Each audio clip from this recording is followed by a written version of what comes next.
Hello dear students, welcome to our YouTube channel.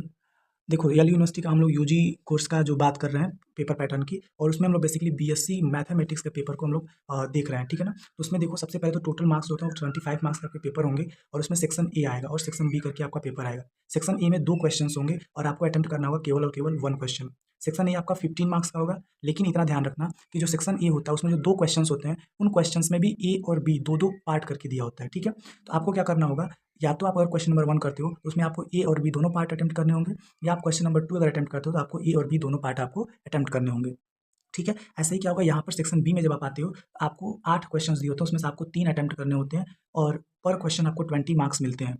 ठीक है। तो टोटल 60 मार्क्स हो जाता है इस पार्ट में, सेक्शन बी में। लेकिन यहाँ पर भी जो 8 क्वेश्चंस होते हैं उसमें भी ऐसे ही ए और बी पार्ट करके दिया होता है। तो आपको जो है यहाँ पर हर एक क्वेश्चन में ए बी पार्ट करके दिया होगा, तो आप जो 3 क्वेश्चंस करोगे उनमें आप 2 पार्ट करोगे। दैट मीन्स यहाँ पर 6 क्वेश्चन आप करने वाले हो, और इसमें आप कितने क्वेश्चन करने वाले हो, 2 क्वेश्चन करने वाले हो। ठीक है। तो ये आपका हो गया पेपर पैटर्न। आपको टोटल टाइम मिलता है 2 आवर्स का। पेपर को सॉल्व करने के लिए आपको टाइम मिल जाएगा 2 आवर्स का। ठीक है। ये हो गया आपका पेपर पैटर्न। आप लोग मेरे टेलीग्राम चैनल से जुड़ सकते हो, @mathshivam करके है, for notes and more discussion. जो भी आपका टॉपिक रिगार्डिंग होगा, आपको कोई डाउट होगा, उसके रिगार्डिंग आप मेरे टेलीग्राम चैनल से जुड़ सकते हो। ठीक है। टेलीग्राम का लिंक मैं डिस्क्रिप्शन बॉक्स में दे दूंगा। अब आते हैं हम लोग बीएससी फर्स्ट सेमेस्टर मैथमेटिक्स का इंपॉर्टेंट टॉपिक की बात करेंगे आज के लेक्चर में। बेसिकली तो मैट्रिक्स अलजेब्रा है आपका सेकंड पेपर, उसके बारे में हम लोग बात कर रहे हैं। ठीक है ना। इसमें हमें यूनिट फर्स्ट में हमारा जो इंपॉर्टेंट क्वेश्चन है उसको हम लोग बात कर रहे होंगे, उसके बारे में कि कौन कौन से हम यूनिट फर्स्ट में क्वेश्चन पढ़ लें, टॉपिक्स हम पढ़ लें, ताकि हमारा यूनिट फर्स्ट पूरी तरह से तैयार हो जाए।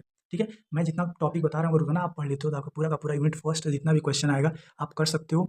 यूनिट फर्स्ट से अगर देखोगे आप, तो टोटल मिलाकर के आपका 15 और 10-25 नंबर के क्वेश्चंस ऑलमोस्ट आपके यूनिट फर्स्ट से पूछे जाते हैं। तो आप आसानी से क्या कर सकते हो, पेपर में पास हो सकते हो। ठीक है। तो यूनिट फर्स्ट का देखो, सबसे पहला जो टॉपिक है वो है find the rank of given matrix. इसमें देखो, रैंक किसी भी मैट्रिक्स से निकालने के 2 फॉर्म्स होते हैं, एकलन फॉर्म और नॉर्मल फॉर्म। तो अभी तक तो एकलन फॉर्म आता नहीं है, नॉर्मल फॉर्म हमेशा करके आता है, क्योंकि नॉर्मल फॉर्म आप जब करते हो तो एकलन फॉर्म से ही होकर के नॉर्मल फॉर्म की ओर जाते हो। ठीक है। मैंने अपने यूट्यूब चैनल में नॉर्मल फॉर्म के रिगार्डिंग क्वेश्चंस करा रखे हैं, आप वहाँ पर जाकर के देख सकते हो। मैं डिस्क्रिप्शन में लिंक दे दूंगा। ठीक है।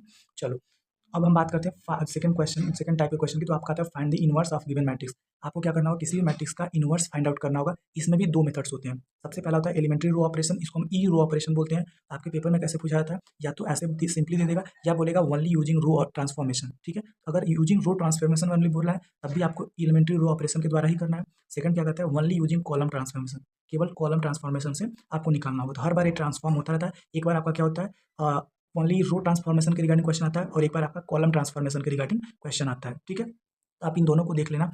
बाकी पिछली बार जो है आपका कॉलम ट्रांसफॉर्मेशन पे आया, तो मोस्ट प्रॉब्ली है कि इस बार रो ट्रांसफॉर्मेशन पे क्वेश्चन बन सकते हैं।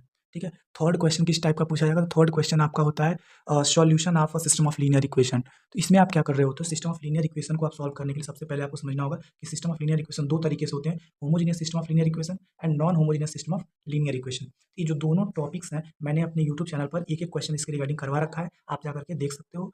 डिस्क्रिप्शन बॉक्स में मैं सारे वीडियोस का लिंक आपको दे दूंगा। ठीक है। तो यहाँ पर जो होता है, आपको होमोजेनियस और non homogeneous system of linear equation का सॉल्यूशन निकालना होता है। दैट मींस एक्स वाई और जेड की वैल्यू निकालनी होती है। साथ ही साथ आपको कभी कभी अननोन वेरिएबल्स के साथ कांस्टेंट की वैल्यू लेमडा वगैरह भी निकालने के लिए पूछा जा सकता है। ठीक है।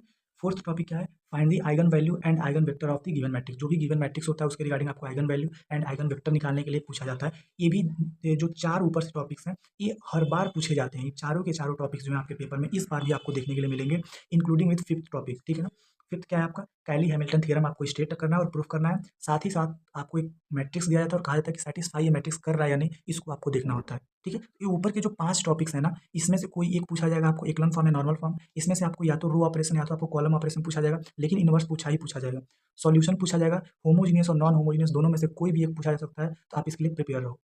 नंबर फोर्थ आपका क्या है, आइगन वैल्यू आइगन वेक्टर पूछा जाता है। ये भी एक क्वेश्चन आपके पेपर में आना ही आना है। ठीक है। नंबर फिफ्थ आपको कैली हैमिल्टन थ्योरम का स्टेटमेंट एंड प्रूफ करके पूछा जा सकता है, या आपका क्या कह सकता है, कोई एक मैट्रिक्स दिया जाएगा और कहा जाएगा कि आप ये देखो, चेक करो कि क्या कैली हैमिल्टन थ्योरम इस मैट्रिक्स में सेटिस्फाई हो रहा है या नहीं, तो आपको चेक करना होगा। ठीक है। ये 5 जो टॉपिक्स हैं ऊपर से, वो पूछे ही पूछे जाते हैं। ठीक है। इसके रिगार्डिंग आप क्या कर सकते हो, थोड़े से और भी टॉपिक्स तैयार कर सकते हो। पूछे तो नहीं जाते हैं, बट आप तैयार कर सकते हो। Symmetric, skew symmetric, Hermitian and skew Hermitian matrix जो है आप तैयार कर सकते हो। कि अगर मान लो कोई एक मैट्रिक्स आपको दे देता है, तो कहता है कि आप क्या करो, इस गिवन मैट्रिक्स को सिमेट्रिक और स्क्यू सिमेट्रिक के सम के फॉर्म में रिड्यूस करो। ठीक है। ऐसे ही क्या कहता है, हर्मिशियन और स्क्यू हर्मिशियन मैट्रिक्स के फॉर्म में एक मैट्रिक्स दे देगा और कहेगा इन दोनों के सम के फॉर्म में आप इस मैट्रिक्स को लिख दो। ठीक है। इस टॉपिक को आप पढ़ लेना। नेक्स्ट जो टॉपिक है आपका, आपको कहता है कि कोई भी एक मैट्रिक्स दे देगा और कहेगा कि इससे आप फाइंड करो 2 नॉन सिंगुलर मैट्रिक्स। PAQ के फॉर्म का होता है, उससे आपको फाइंड आउट करना होता है बाय यूजिंग नॉर्मल मेथड। जो आप नॉर्मल ऑपरेशन लगा नॉर्मल फॉर्म आप लगा के चल रहे हो, इसी तरह से सिमिलरली क्या करो, नॉर्मल फॉर्म का यूज़ करके आपको क्या करना होता है, 2 नॉन सिमिलर मैट्रिक्स निकालना होता है किसी एक गिवन मैट्रिक्स के द्वारा, ठीक है? उसको हम बोलते हैं PAQ फॉर्म।